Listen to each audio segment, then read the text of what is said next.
讲到了山猪肉料理，可能一般人第一个联想到的，大多应该都和原住民有关。不过呢，在苗栗狮潭乡，这么一位客家子弟黄贵清，他开的餐厅不但就将山猪肉结合了客家元素，做成了美味料理，同时他还自己养山猪，自产自销，经营了10几年下来，在当地广受好评。我们沿路大部分是这样的颜色，没关系，你走进来没关系，看到我就没关系。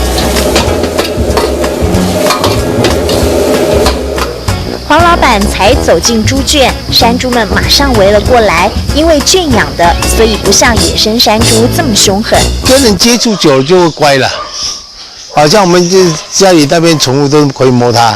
这里有60几头山猪，全是黄老板自己养的，每天固定来这1、2回是他的例行工作。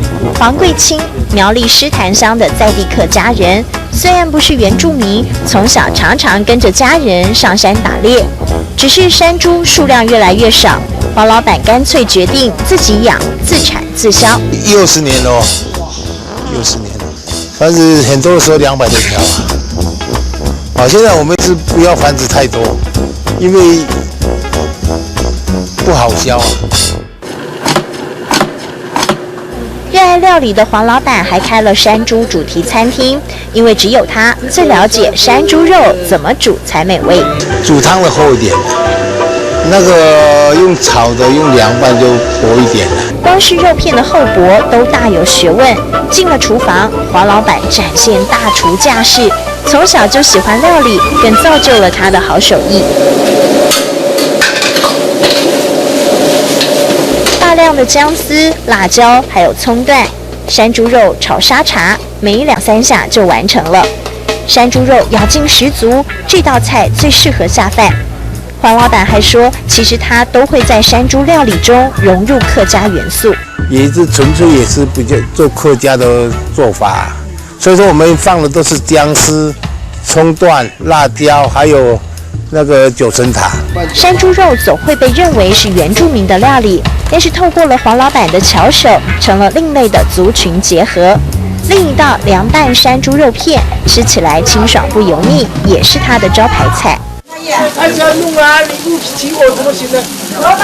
黄老板忙进忙出，原来这一天他正举办烤山猪肉活动，就是要回馈当地的乡亲。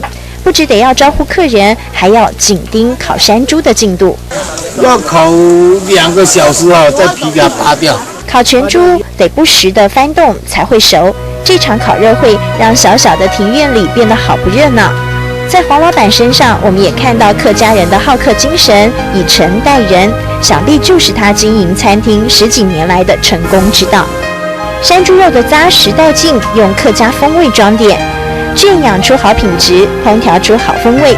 10多年的坚持，当客家子弟的山猪料理广受好评，也写下一页感动时刻。